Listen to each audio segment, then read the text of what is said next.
Welcome to the Directing Animation Livecast with Scott Weiser, who has gone from a studio of one to directing at Space Station Animation to supervising at Steamroller Animation, continuously developing over 15 feature film pitches on a quest to master the art of making deeply meaningful animated films. Today, our guest is the amazing Armand Serrano.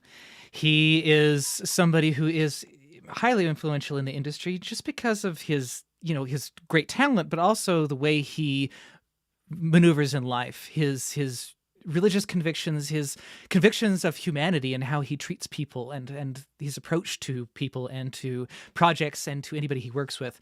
He has worked as a visual development artist and or art director for Blizzard, Sony, Disney, and the list goes on and on. He's just been all over the industry. Still lives in California and works on whatever project needs him. Is there anything you'd like to add to that, Armand? In short, I am old. Yeah, well, thank you, Scott, for having me. Yeah, I'm really excited about this. I know this is a session that long been planned. yeah, Right? yeah. We talked about this a year ago, didn't we? Yeah, I almost forgot about it until you emailed me. It's like, oh, I'm glad that you emailed. Yep. Yeah. Well, Yeah. thank you for having me, man. Oh, it's wonderful to have you. I, for years at CTNX, I've run into you and not only talk to you, but listen to you talk to other people. That's kind of how CTNX goes, right? You sometimes are part of the conversation, sometimes just listening as you wait in line or something for something else, And I remember one of my favorite memories of you is you came up and you're just saying you had a remarkable experience that day. And it was that you were drawing and just doing art, and somebody's like, how are you doing that? What technique are you using? You just raised your pencil. You said, it's called a pencil. Oh man, I'm glad that you remember that. When was that? What year was that? That was about 4 years ago, I think. Yeah.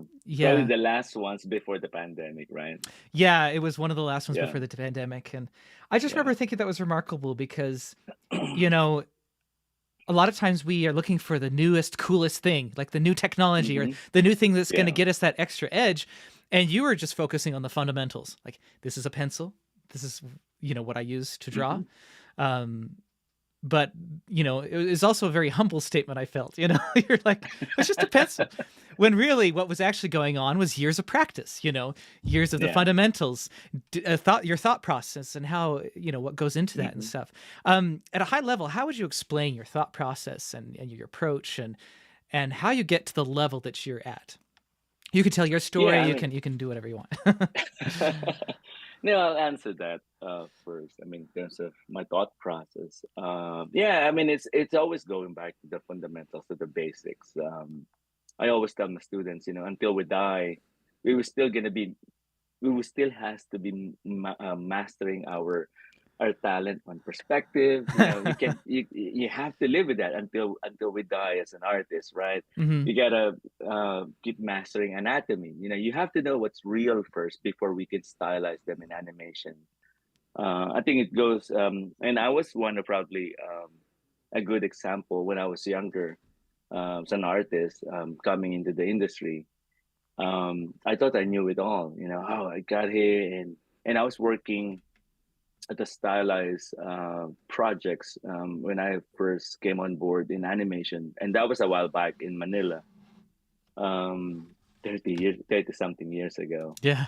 And until I actually work with amazing artists who can do it all, anatomy, perspective, they can bring about amazing environments. So when I saw it, it's like, I need to level up my my skill set, and that's when I took life drawing seriously. I went back to honing, going back to the basics of perspectives, studying Loomis and anyway. So and also studying other people's work that I admire.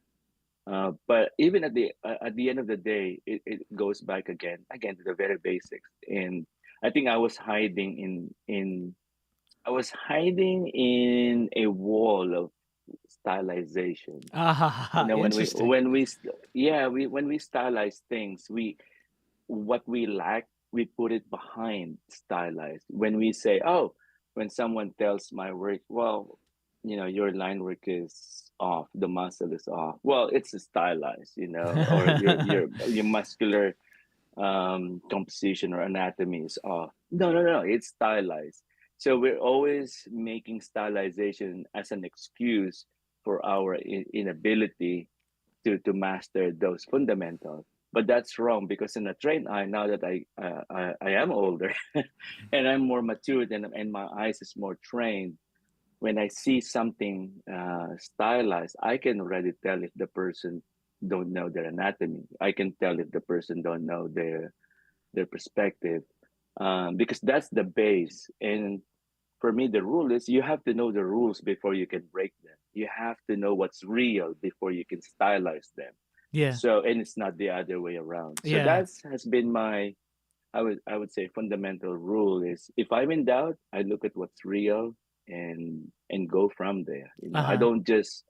I don't just draw from memory. I mean, there's a few that has been ingrained in my mind that I've been doing over and over again. You know, foliage, vegetation. If I've been in projects when I've been doing those for long periods of time, then they get ingrained in me. It becomes second nature in me. But for some things, I still look a lot of references. You know, Yeah, when I do projects, I gather references. I still do a lot of research and reading and understanding what I research before I actually, you know, go back to drawing. Whatever I do, I have to do research, you know, authenticity of costumes. I have to make sure that the machinery is functional and authentic and believable. You know, the engineering side of things. That's what make, you know, the sets that I build functional, or at least it feels functional. It may not actually would work in real life, yeah, but just like the Millennium Falcon, man, that's a hamburger flying right with the gravity underneath. yeah. But it's convincing, right? I mean, so it doesn't have to be fully functional, but at least it convinces the audience that this is going to work. It feels right. Yeah. Yeah. Absolutely. I'm going to flash some of your art up on the screen. When I look at your art, if I were casting as a director, I see, you know, it actually kind of reminds me of master painters, like the old masters and how they would paint and how they would capture light. And you don't use extremely saturated colors very often, but when you do, it's very intentional. And I can see that you can do things that are stylized. At the same time, your work feels very grounded. And I wonder if you're often hired at these different studios to bring this sense of depth, this sense of richness to the world that you're designing, Hmm. or just to the way light interacts with the environment, or I would see you designing things that feel very grounded, and but also you can go into the whimsical. I think it's Animal Crackers is up on the screen right now, and that's a bit more whimsical, right? And the Tree of Yeah. Life, Yeah. those Yeah. paintings are very Yeah. whimsical. Yeah, Oh, thank you. and fun. Yeah. Is there anything you'd want to say to that? Yeah, well, thank you for mentioning about reminding you about the masters. You know, because I did. I'm still learning until now, man. So I always joke that I'm more of a fall painter. I always tell my kids I'm more like a I cheat my way into painting. You know, so because I'm more of a graphite person. Uh huh. I Yeah. mean, I painted growing up. I mean, I paint actually I painted more watercolor when Yeah. I was growing up, and I never really used oil. For one, it was I guess it was so messy and it's more expensive. So growing up, I just needed something. I just needed see something quick. So I would use graphite or ink. So that became my tools, my main weapon.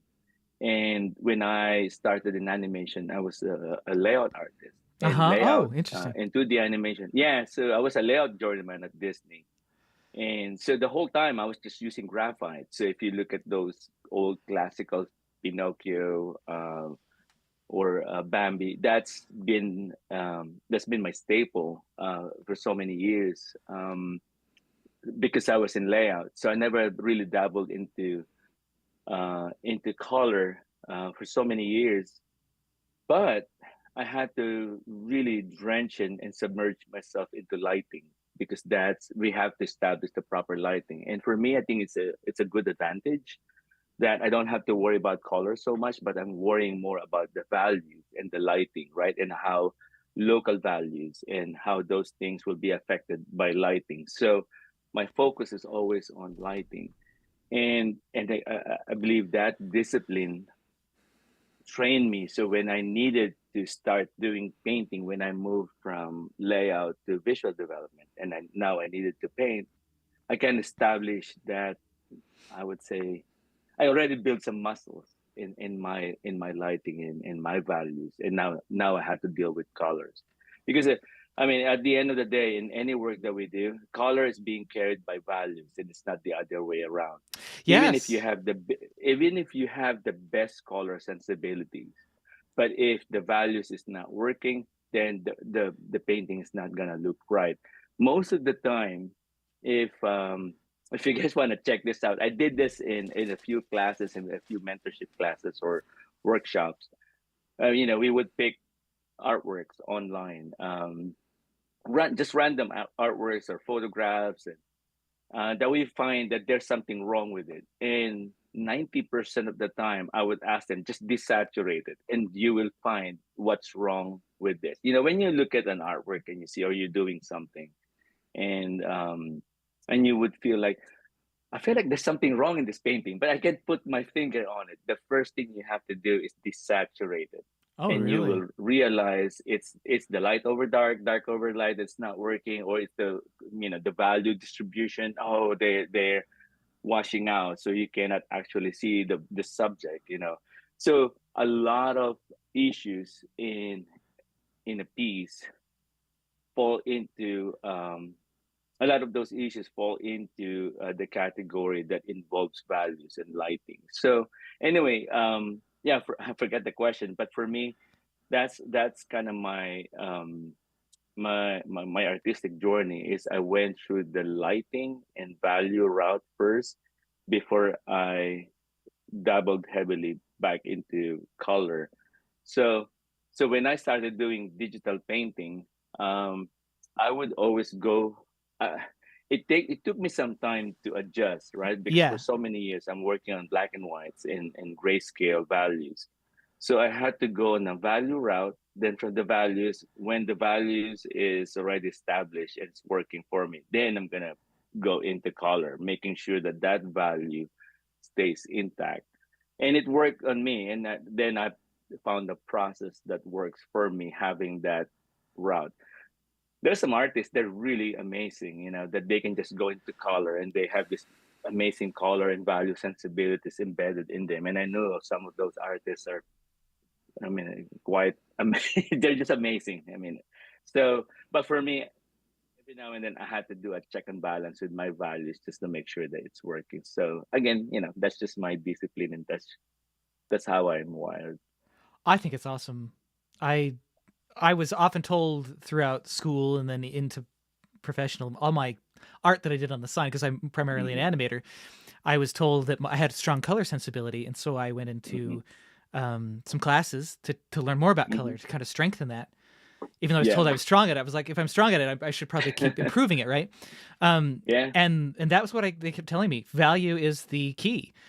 And Yeah. so you should do a lot of grayscale stuff. So for my first books that I doubles feature film pitches, my Hmm. illustrations were fully black and white, Yeah. and only half the people noticed it wasn't even in color, which was kind of cool. Because my goal was like to really push my Yeah. abilities to use values, and I didn't do Yeah. color until my third book slash feature film pitch, Yeah. and Yeah. I think it made a difference for sure. Yeah.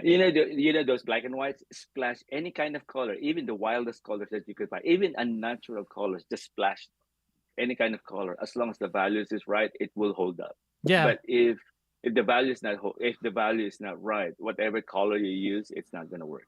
yeah, I Yeah. love that. Yeah, and I know it does take a little bit of tweaking. Like you have to then push and pull the colors. You don't want to just like Yeah. put a wash on there and that's all you've got. But yeah, Yeah. you're already more than halfway there with values. It's pretty amazing. Hmm. So yeah. Well, great. I love hearing about that. Do you have any tricks like that? You know, you say if there's something wrong with the picture, if you desaturate it, that's going to help you see what's wrong. Do you have any Yeah. tricks like that for composition? Well, composition, and oh my gosh, you opened a kind of worm here for me. That's Because okay. I have a different philosophy, and whenever I say composition, for me, composition involves four different things, Okay. and values. So every time, sometimes again, this is just me talking. I'm not criticizing other people's understanding of the word composition. When I say composition, it always involves four things. Number one is values, so that's the lighting, Oh, right? The, yeah. the black, then you have color, Okay. and you have perspective, and you have staging. And sometimes, most of the time, we associate composition with just staging. And I've noticed that sometimes a person would tell me, "Oh, is my composition correct?" And I'm thinking, which part of composition? Because Yeah. you're just viewing the word composition, and some people are separating composition and staging. What's so different? Does it mean that staging is not composition? So it's confusing, right? But if you Uh-huh. really think about it, composition is the word. That's the main tool. It's the Swiss knife that you can use for so many things. That is the composition. You don't have composition plus this. You can do composition plus sound, because sound is not part of it, because that's a different sensibility. Anything visual is just one word: composition. Just like, let me give you an example. Um, Chemistry, right? Yeah. We use the word composition in chemistry. If you say water, that's H2O. That's the composition. So you have two hydrogen molecules of hydrogen, one and Oxygen. one oxygen, right? so so that's the composition. You get two hydrogens. Maybe you have two two components of staging and one component of perspective. So that compose water. In your let's say staging, you took out one hydrogen. Now you're telling a different story. That's an HO. That's a totally different chemical material. The same thing in music. When we use the word composition, you don't say composition and cello. No, it's just that's part of the composition. It's that sound goes into the composition. So for me, when you say composition, it's values, it's the black and white, it's the color, it's the perspective, and because perspective relates to camera, and lenses, and a lot of people don't know that. Why do we have 2-point perspective? Why do we have 3-point perspective to 4-point perspective? Well, a 1-point perspective is a long lens. 2-point perspective is we that's our regular lens, Yeah. from any 35 to 55 millimeter. Then then if you do a 3-point, 4-point perspective, that's a wide angle lens. And people sometimes, when they compose things or they will stage them, they don't even know why they're doing, oh, just look cool. No, that's the lensing of the camera. That's why we're applying it into the perspective form. Okay. So that's why perspective is a big part of your composition. Do you want to do a down shot, up shot, wide angle shot? And lastly, staging is how you place things in the shot. Okay. Yeah. So anyway, I'm yeah. So I forgot the question, but that is my Your philosophy in trick for composition. figuring So out what's wrong with the composition. So you have the trick of like okay, my trick. desaturating. Yeah. Yeah. So the first line of the first testing, if I have a dial, so in Photoshop, the first thing I do is, okay, let me actually, the first question I ask is, what is the story being told here? Uh-huh. What is the concept? And a lot of times artists are making concept, they call concept art, without any concept at all. Oh, just because it looks cool. I want to put a big castle and a stick man at the bottom. That's it, because it looks great. But not all scenes in the movie are like that. There are probably like 5 scenes in a movie that will require a big castle and a stick man, a Lawrence of Arabia shot, and everybody wants to do that. And for them, oh, that is a great composition. But most of the time, in an actual, where the rubber meets the road, in an actual production, I would say, half of the time, it's just a medium shot, or it's just a very boring, sad Boring. moment of a boy lost his mom and he's crying in the bedroom. How can you compose a sad moment for a kid inside a boring bedroom? That's where the rubber meets the road. Yeah. Now, the person who's thinking about a castle in a stick man is like, I don't know. I've been trained that this is the best composition. No, you Can don't do that. So, you imagine you so did that to the little boy on the bed? They're like, what's going on in that little yeah, person? this big pillow and a small kid. Yeah. So what I'm saying here is, visual storytelling. There are rules. There are things measurable, and that's why I started. I was so passionate about it when I discovered. I mean, I learned it on my own. I went to the books. I read books about composition and visual storytelling. I was trained, in animation to do those things. To do storytelling. But at some point, I had to hone, put them in an anchor into what's the basic, because there's so many terminologies that we are trained or we've been taught through the years, about, there's so many things that you can hear, like, oh, create an emotion, create the mood. And I just realized, if I have only four things to master, I will master those four things: staging, color, lighting, which is the values, and perspective. If I master those four, I'll be able to control mood. I'll be able to control emotion. I'll be able to control whatever it is that's being required by the story. And by that, a good concept artist, because there's a lot of concept art out there that they're more conceptless concept art. Yeah. They have no concept at all. They just There's no piggyback. concept. I love that.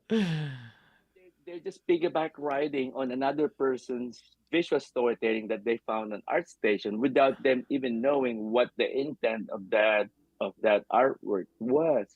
So imagine that, artists, it's so sad. Artists are piggyback riding on another person's visual storytelling. And that person that they're looking at also piggyback riding on somebody else's artwork that he saw online. And it goes along the way. So there's a disconnect. But for them, why are you using reds? Why are you using the saturation? Why are you using that kind of lighting?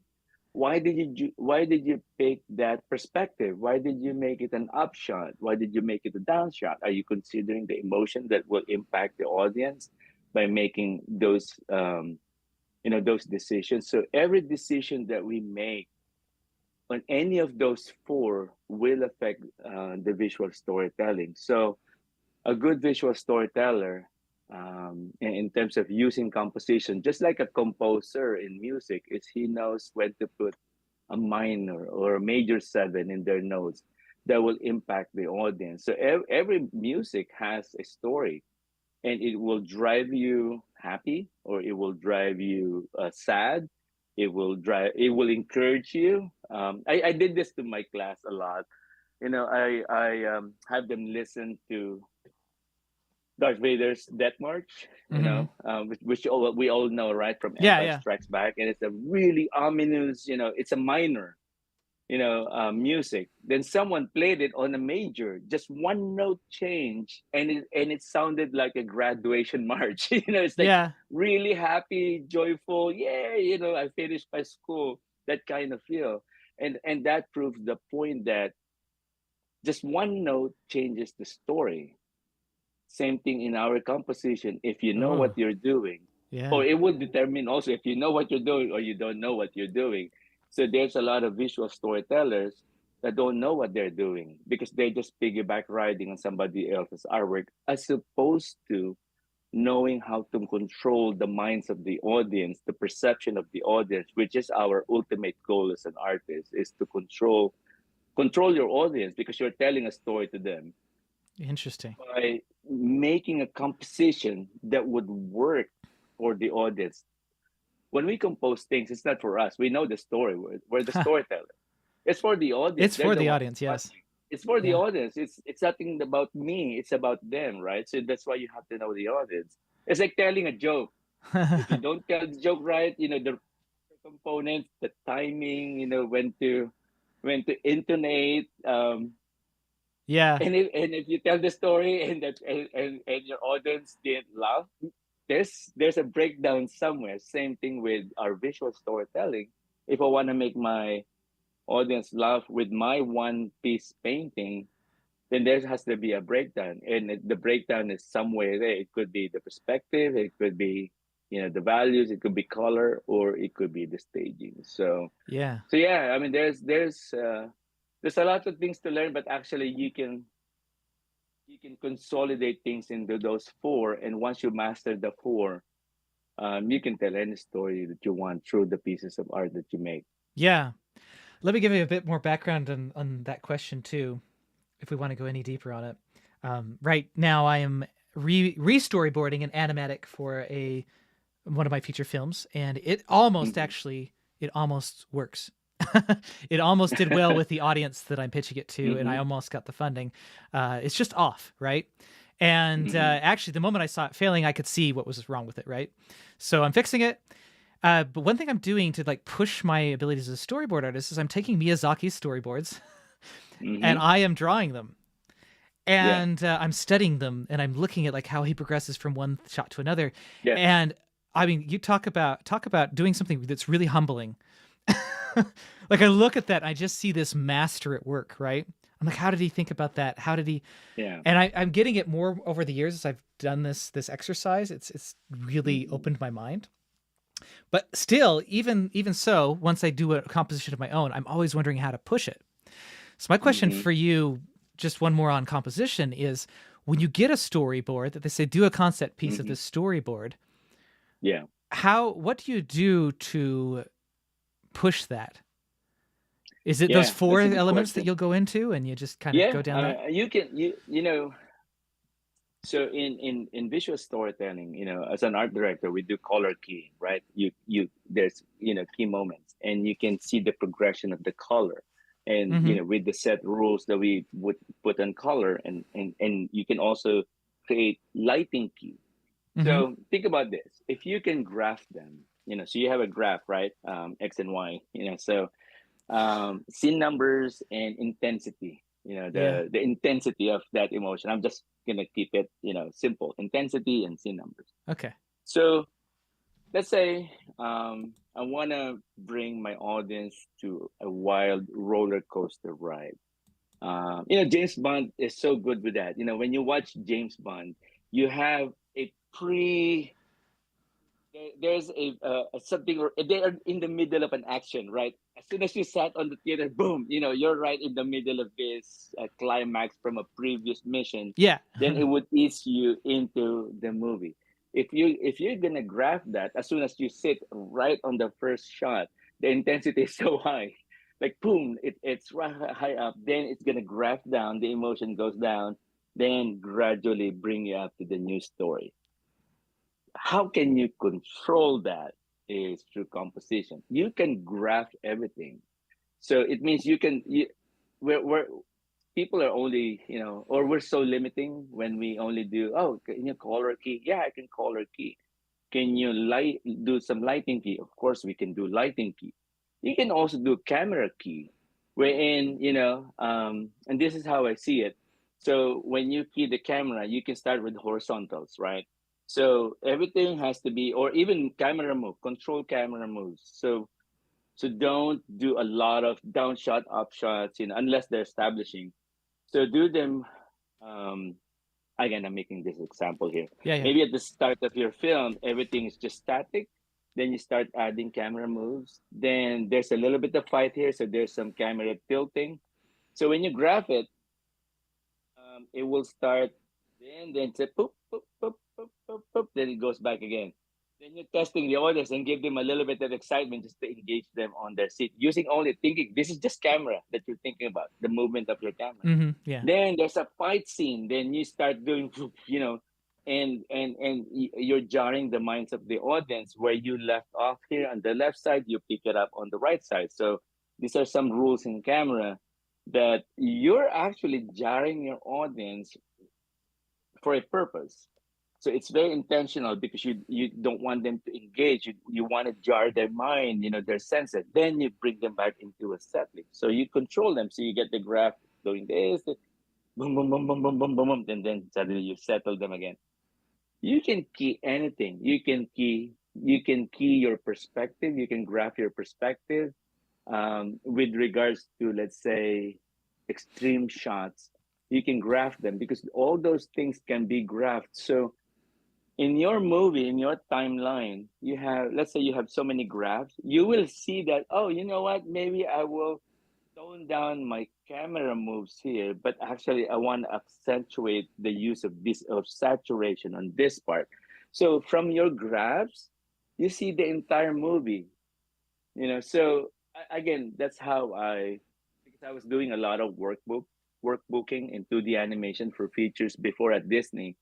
So those things I learned from my supervisor. Actually, I was working under Hans Bacher Ah, and Bob Walker. yeah, I mean, the late Bob Walker, the director of Brother Bear. That guy is the one who really kind of spent time and gave me some mentorship when I was working at Disney under him in yeah, Florida. And seeing how Hans will give me some instructions, in terms of that visual storytelling. So both guys, you know, that has been I think for me, that's the best storytelling school I could ever have. And after that, I felt like, okay, now I'm prepared to do more of this, and I understood a lot of things. Until now, I'm still learning, but I found that there's a lot of those storytelling cues that I got from both of them, that until now I still use, and we did a lot of, or not a lot, but a few workshops at Disney in terms of visual storytelling, that some of those I kind of incorporate in my process. Some of them, this doesn't work for me. So putting them all together in my Armand pot, the one that I could comprehend in my head, and it works all the time for me. And if it in a few moments it doesn't work, then that's the time. Okay, now I have to use my own emotion in this one, my artistic sensibilities. How do I feel? Honestly, how do I feel in this shot? If I don't feel the intended emotion, then I'll change it. I'll try to find it. But yeah, but for the most part, I learned how to measure things, again, using those four elements. yeah. I don't know if I answered the question. I totally I think you forget did. again what the question. I think you I did. totally It forget was what really the cool. question was. I was really cool to listen to. It's actually very interesting. The thing you're discussing is something that it seems like everybody in the animation team needs to know. You need to understand this stuff, When you're animating, you need to understand, like, this is the size of emotion and action that I'm going to use in this shot. And if it's a very quiet moment, you're not going to be moving all over the place, right? Yeah, And yeah. so you've got to Now choose yeah. that intensity. Yeah. Now I remember the question. Yeah. So there's the way I teach it is, so there's the rules that apply in a static image is the same rule that apply in moving images. Hmm. So moving images, meaning it's a sequence of events. It's for storyboarding, for workbooking, for layout. So and that was my expertise before I went into visual development. I'm so blessed to know and being trained in layout. So even in 3D layout, I can see it. I'm very in tune to, because I did workbook, so I can follow the continuity. And those applications in moving images is so crucial because it one mistake could disengage the audience Hmm. in a moving image. So you have to make your the goal is always to keep your audience engaged. So, and again, that's why it's so important. I love when I was working, we were all working under John Lasseter. He would always tell us, who's your audience? Who's your audience? This is the four quadrant. So what Yeah. because knowing the audience, so you know how to tell the story. So that is very crucial. That's so important. Yeah. Hmm. That's awesome. So we chatted a little bit before this about AI And it's that buzzword. The moment you say it, the feelings, emotions just kind of go in all these directions, right? Yeah. Yeah, yeah, Let yeah. me get my water to drink first. Well, I actually don't think we should talk. We both agree that there are certain ethical issues that need to be in play.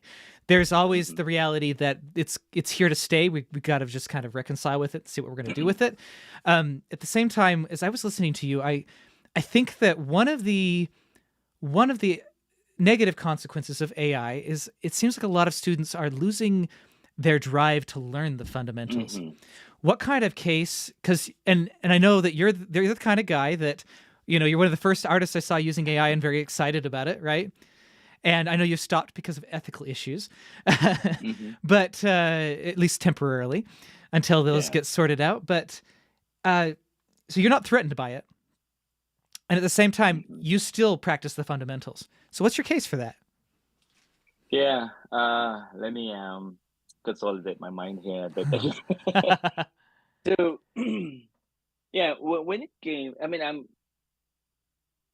I'm always fascinated with new technologies. When I remember when VR came along, a good friend of mine, Goro, he was the first one to be using the reality Oculus, Oh yeah, and yeah. yeah, and he was the one who actually got me into it. He said, "Try it out," and this, and I saw him did it, and so I tried it, and it's like, wow, this is not a toy. I remember when I was at Disney, we had this mocap, place. Then and together in that same room, we have I think three stations for VR, and nobody's using those. So a good friend of mine and myself, we started playing with it, and immediately, we saw apps that's like, this is amazing. Yeah. If we can extract this file inside Oculus and bring it out, right? And we found that we can do that. So anyway, I have to try technology and the new technology and see for myself which has a potential to be used. I'm always thinking, how can I use this in production? How can I be more efficient if I use this in production? So that's always my mentality in things. It's always against the production Mhm. because that's what I do. So so I tried different things, and I used different. I remember using different 3D apps, from Maya to a SketchUp. Then now with VR, I mean, I'm trying to find a way for my own that will speed up my process. That's always my goal. Yeah. Um, then um, then AI came to be, and at first I was ignoring it. I was telling you earlier before this show, we were just having a chat about Napster. I will confess, when Napster, I don't know, for you guys young, ask your parents if you guys don't know what Oh, I Napster remember what was. Napster is, But and I if did you use know, it. if Sadly. you remember it, you might be a little bit older. You're maybe a millennial. Yeah. So anyway, when Napster came along, I mean, nobody can make out of it. It's like, what is this? This is file sharing. It's amazing. I jumped into it big time, and it's like, oh, all right, and with and I'm always about ethics. And sometimes when there's a new technology, it's so exciting that we jump into it. I remember it. And at some point, oh, this is unethical because there's some copyright issues and stuff. So once it happened, actually it died on its own because of those copyright infringement problems. So I stopped using it. But eventually, at the back of my mind, it's going to amount to something. And fast forward, I believe, that has been the precursor to our music streaming that we know of right now, Yeah. Yeah. right? Right. This, anyway, so it's AI. And AI comes in different forms. And I'm sure you guys have been probably a lot of, viewers here using chat GPTs and probably using other forms of AI. I tried an AI app to consolidate my calendar, and it's amazing because I was doing my I was trying to budget my time within a week, family time, this, and so I tried it, and there are increments of 5 minutes. in 15 minutes, and I'm having a tough time consolidating everything. So I tried it on an AI. It's like, whoa, it's amazing. It actually built it for me. So, Huh. but I'm the one controlling it. I don't want the AI control me, because when it built it, there's still some, okay, this won't work. I have to adjust it. So there's still some fine tuning. So the way I see it is, any kind of technological advancement, it's like a diving board, springboard. Let's say if number one is this, oh, number one is step one, right? And we want to go to number 10, which is the goal. That's the end product, whether it's an artwork or music or whatever it is. So technology always support us further. When we were drawing everything traditionally, we do it from one, two, three, four, five, right? So that's the proper way. Then Cintiq comes, Photoshop comes. It springboarded us from one to, whoa, I can go to three right away, or four, right? I don't have to mess around with paint and mix paint anymore. I can just go straight to it. So that springboarded me from number one to, I would say, number three. Then VR came along. It springboarded me from number one to number five. But I still have a long ways to go. It's not done yet. Yeah.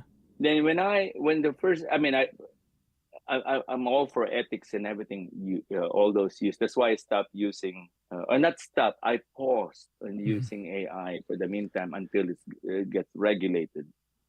Um, when I was using it before, when it first came out, I started using it. It springboarded me from one to, let's say, number six.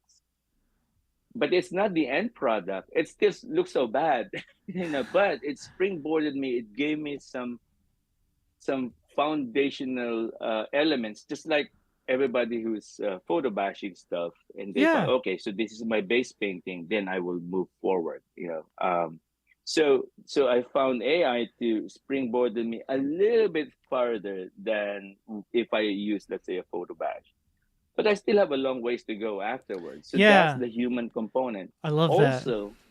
Also, to identify that I springboarded from one to five, it takes a human eye to make that judgment that I went from one to five. That's a human decision. It's not, nobody told me about it. That's just my innate um, judgment or assessment that, oh, I went from this to this, but I still have a long ways to go. And I remember when I was dabbling with it early on, yeah, the ones that I posted, those were just fun. Okay, this is what I prompted. This is what I got. Cool. But if I use it, let's say I did some testings on the side during those times. If I'm going to use it, I still have a. I mean, there was one time I actually did a painting using that as a base, but there's an original intent on the painting. You can get your emotion from an AI. It's a hit and miss. It's a trial and error. Yeah. It's always just the accidental things. I remember doing a painting, and the end product, when I look back, is like, even look like the AI that I Yeah. started the base from. Yeah. It's so different, Yeah. but it helped my visualization. It helped me jump a little bit farther, but I was able to finish it on less time than what I allotted for it. Yeah. Now, having said all that, um, I press the pause button until at least on the image type of AIs, that we use, and viewers probably, you guys know what those things are, what those applications are, until it's regulated. Yeah. But the thing, though, for me, and it's just my own conviction. I'm not telling the audience you have to do this, you have to use it. If it goes against your conviction, personal conviction, then don't use it. Yeah. In my personal conviction is, me as a professional, me as a teacher, me as I want to consider myself as an innovator because I'm always fascinated with new things. Don't be afraid to try new things. I'm thinking if Leonardo da Vinci is living in our time, we probably He'd been be AIing. trying all He would kinds of stuff. probably he may not do it publicly, but he will be tinkering with it on his own. Especially now, with Firefly that came, Adobe just released Firefly. By the way, guys, you guys may not know it, but the content aware button in your Photoshop, that's an AI that we had in our Photoshop for a long period of time. You just don't know it, but that small button is an AI. I use it a lot, taking Yeah. out some dirt or some, you know, healing brush. There's a bit of AI-ness into it too. Yeah. So that's Autofill in how text I thought. messages. Like it's all over. Yeah, We've actually been using AI for a long we've time. been using it. It's just Yeah. in a more significant way. Yeah. I, So it's interesting because, oh, sorry, go ahead, go ahead. oh yeah, I think I said so much about yeah, it. yeah. I actually haven't shared this publicly. So I did one of the first experiences, and I haven't used it for months. And my personal reason for not using it is I actually felt that I needed to grow a lot as an artist first. Hmm. I wasn't ready for it, and I didn't feel like the tools were quite ready for me to use them either. Yeah. And but the first experiment I did, I was struggling to design a certain character. I went and did some prompts to kind of inspire the character. The interesting thing is I took those prompts with me on the way to Lightbox Expo last year, and I was drawing them, and none of the prompts inspired the character, but they Hmm. inspired a side character who's related to this character, right? So Hmm. the main Yeah. character actually still came several steps after, but it Hmm. inspired another character, and it still looks completely different than what the AI gave me, but Yeah. it was a fun experiment, right? I love one thing you said, and it actually answers the other question I was going to ask. You said that I don't want the AI to control me. I want me to control the AI. Hmm. And I think that that is at the core of any of the technological issues we're dealing with right now. You Hmm. know, unintentionally, we've let social media control us. We're letting an algorithm control the kind of content we post. Yeah. We're letting, Yeah. we're letting constant scrolling consume our time. Hmm. We've become addicted to likes and just Yeah. and being distracted rather than dealing with our own problems. So I think that that's really the key is, and I'm trying to do this. I have all these diagrams that I've written of how I'm going to use AI in the future once I'm ready Yeah. for it. And it is always sandwiching human things in there. Like, oh, if AI Hmm. saves me an hour of time, can I go have a real human interaction that actually makes a difference in someone's life? You know, that also Yeah. inspires the story of the film. You know, how can I sandwich these human experiences in there Hmm. so that suddenly the AI is getting you from 1 to 6, but then it's helping you. So once you got to 6, it's a lot easier for you to get to 30. You know, or wherever you need to go. Yeah. Yeah. So yeah. Yeah. Yeah. And that's the use. It's interesting. I was telling you earlier before the show. I just came back from Manila, and right before I left, me and another artist here from the US also, Hmm. we were invited in this big government creative launch, and hundreds of creatives from the country were present, and it's a government. The president initiated it, and so it's a big creative event, a lot of creative leaders. So we were sitting there, I think we're the only ones coming from animation, and we just so happened we were in Manila at that time. He's one of our speakers, and myself.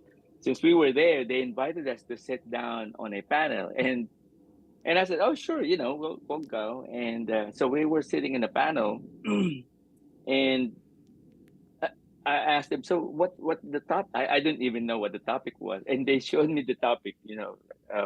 It's about human creativity with the age of AI. And I said, wait, it's about AI because, and we were already in stage, right? So found out everyone who's speaking, some of them from, I think some from Singapore and from they openly use AI. They embrace, and it was so weird, here in the US, we're so afraid to talk about it. Even to talk about it, you're gonna have pushback here. Yeah. It's almost like you're an outcast if you talk about AI, even, just a slight, and that's so bad because we're shutting down conversation. Uh we have to have a more intelligent and educated conversations about it. Not Yeah. because we talk about it doesn't mean that I fully agree with it. We Right. just needed to talk about it Yeah. with no contempt, with no, with nothing. We no preconceived ideas. When we were there, it's like the whole creative industry, they embrace it. I just found out everyone who's speaking, oh yeah, we incorporated it in our education, so some of them is starting to use it, I guess, with the kids, it means I don't know what they're talking about, if they're applications or what, but I hope they're not implanting it, though. But, And letting but it control the human. it's in the system. So I Yeah. said, right on. I mean, okay, this is interesting.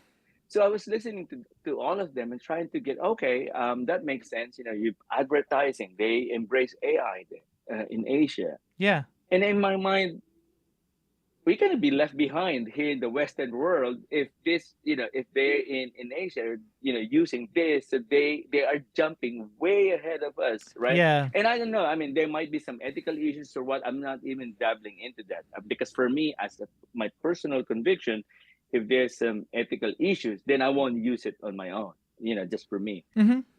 But the question that they ask us, is mainly, what's the human component? What's the human creative component in an age of AI? Yeah. I love that. And they have some profound answers, and some of them I can understand, because some of them involves like financial stuff and money stuff, and it just flew over my head. But Yeah. my answer was, it would, in the art world, in the artistic side, I said, there is still the human component that you cannot take away, because we're still be the one. An AI, there's no AI that will make a judgment over an AI. It's still a human person. It takes a creative human being to make a judgment that will say that works and that doesn't work.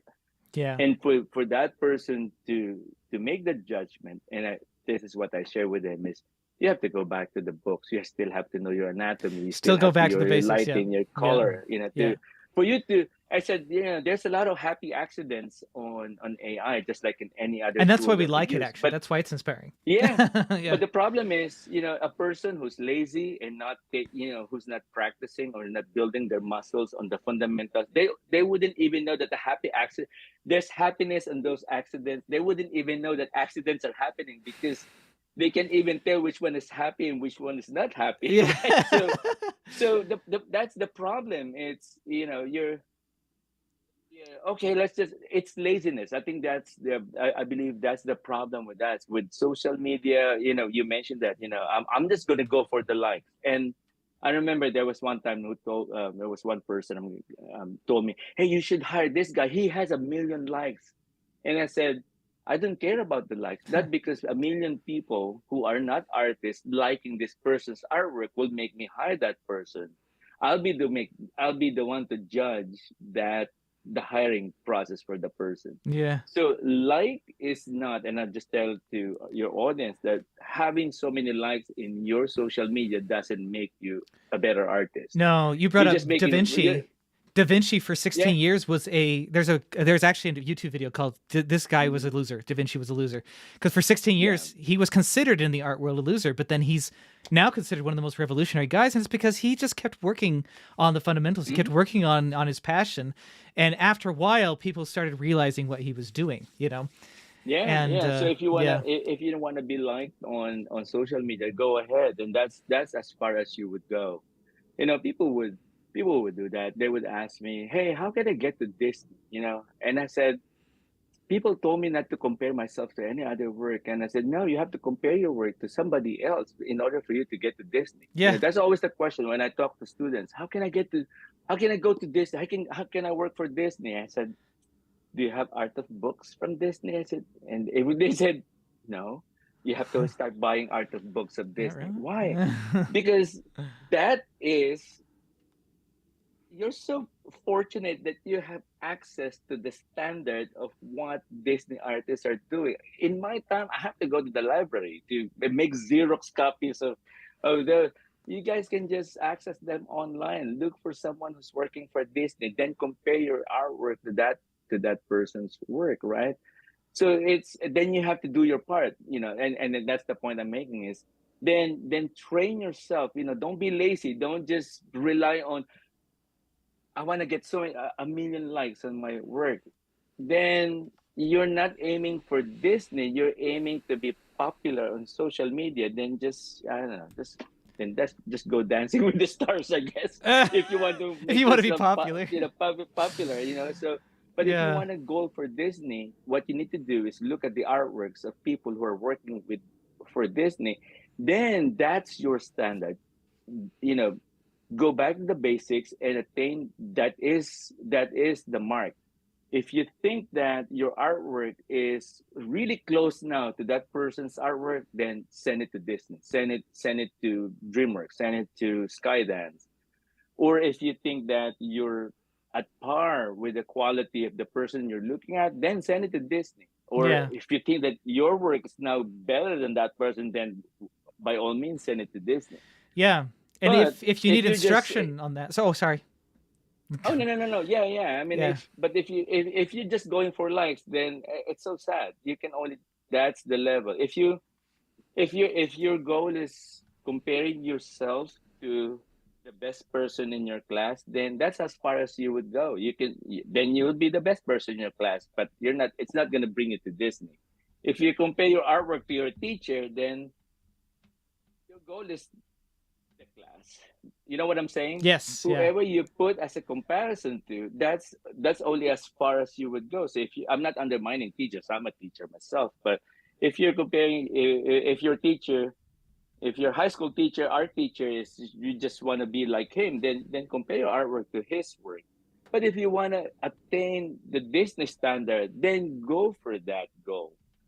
It has nothing to do with likes or dislikes on social media, and Or how that's many the lie. Because followers or yeah. yeah, so the followers makes us lazy, Yes. and so like go back to the gym, just work out those design muscles every day, until you muscled enough to go to Yeah. Disney or DreamWorks or Skydance, or Sony. Yeah, I have a similar experience where I directed at a YouTube studio where this YouTube celebrity already had the capacity to get Mm-hmm. us likes, right? So my first 5 episodes I directed, we got over 50 million views, and I thought that would feel fulfilling, and it didn't. I think actually this book, Yeah. Cirque du Solitude, there was a young woman who Uh-huh. read it, and she said it described the woman she wanted to be, the woman she was becoming. And to me, that was really meaningful. That one review was Mm-hmm. worth more than 50 million views. So Yeah. that's what we're going for. We're going for the soul of the work. We're going for the meaning. We're going for, things that move people. Not just things Mm-hmm. that are flashy that get you a bunch of likes, and I love those Yeah. points. We've gone a little bit Yeah. long because it's been such a stimulating conversation, but I don't want to miss it. I don't want to miss the get wiser moment that we always ask a deep question. I usually talk about meaning and how to get the most meaning into a film, but one thing that's interesting about you, Armand, is that you are very Christian and you're very open about it. And a lot of people in our industry sometimes feel like they need to hide their beliefs. Mm-hmm. I would like to know how your beliefs enhance your art and how your art enhances your belief.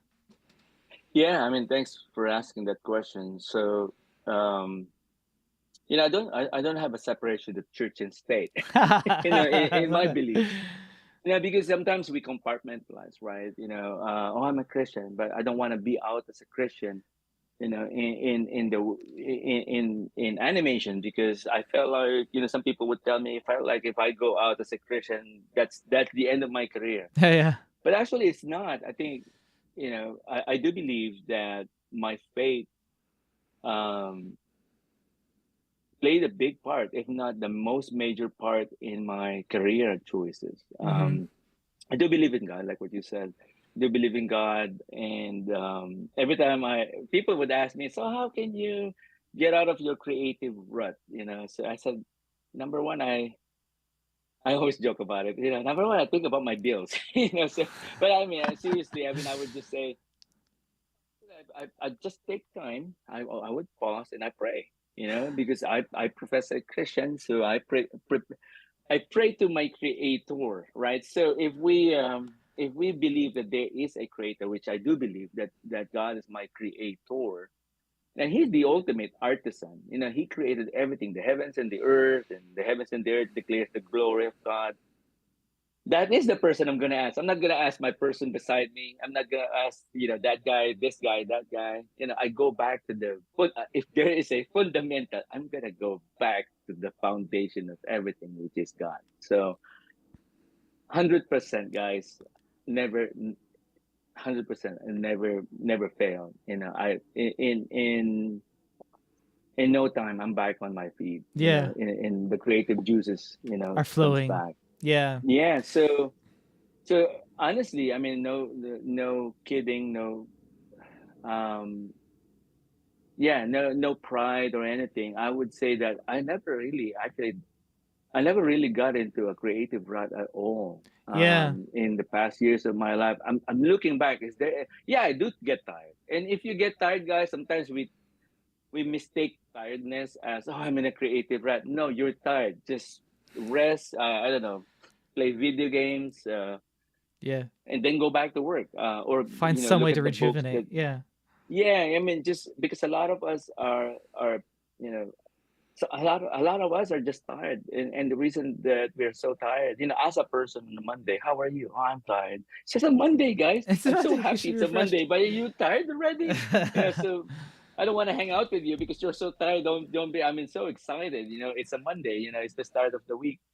And yeah, I'm looking back. I never felt like I was in a creative rut during this time. I can't think of the last time, honestly, that I was in a creative rut. And again, that's a testament, I believe, in my relationship with my God. Yeah. Um, and at the same time, too, you know, um,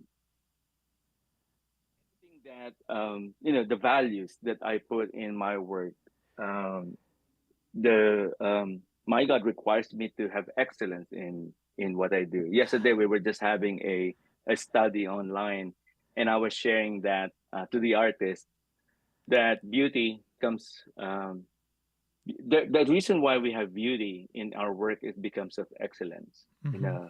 Not perfection. Perfection is so different from excellence. A lot of people are trying to aim for perfection. Huh. Um, Aim for perfection, but you will always get excellence. And in excellence comes beauty. But in but mediocrity, the ones that we give, every time we say, "Oh, that's good enough." Every time we say that, that's come from survival. And I think most artists are in a survival mode as opposed to in an excellence mode. Huh. Does that make sense? Yes. Huh. So, and the reason why we're in survival mode, and there's so many factors, could be financial, could be stress, could be. I think the stress part. If I talk to people, whenever I talk to them, they're just overcommitting themselves, or they're just putting an unexpected or an unattainable goal in front of them. Oh yeah, I want to do this. Oh, I can do everything.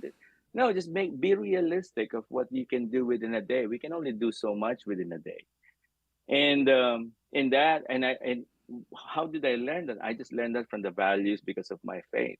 So my faith requires me for excellence, because I know that if God is living inside of me, I'll bring out excellence in every stroke that I do.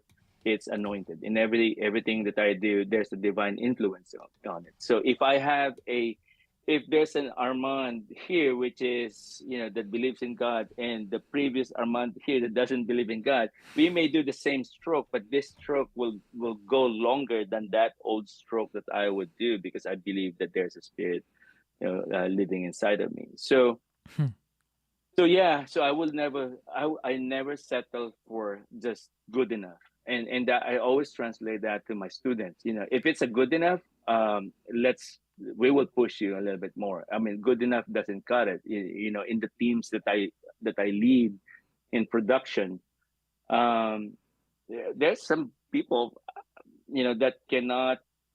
I'll give them enough opportunities to show excellence, and I coach them. It's not like I'm giving them. I always help my team as much as I could. And if I see that people are just going for mediocrity, then that doesn't have any space in my team. So I Yeah. just have to find another person for that team, because I always require excellence, because that's what I do. And excellence breeds excellence on other people. And when there's excellence, it will breed beauty in everything that we do. Now, some stuff that we're seeing are so mediocre. It's so much mediocrity in art that we see, because most people are just in a survival mode. For me, I think I'm not saying I don't struggle, but I struggle in my life, but I always pass the struggle part into going back to excellence, because I Yeah. know, because it's all about my faith, Right. that what I believe in. So Yeah, you're not going to be yeah, in a so I rut don't know if if that you answers the are. question. It does. It does. You're not going to be in a rut if you have enthusiasm, right? And the word enthusiasm means God is in you, right? Yeah, And I I think always that believe that's that. Yeah, necessary as an artist. It's necessary for you to get, I mean, whatever the highest possible power you believe in, get more of that.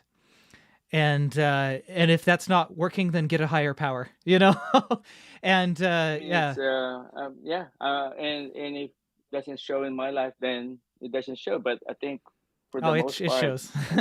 God haven't failed me yet. Since, Yeah, me well, either. I'm not actually. I take it back. God haven't failed me.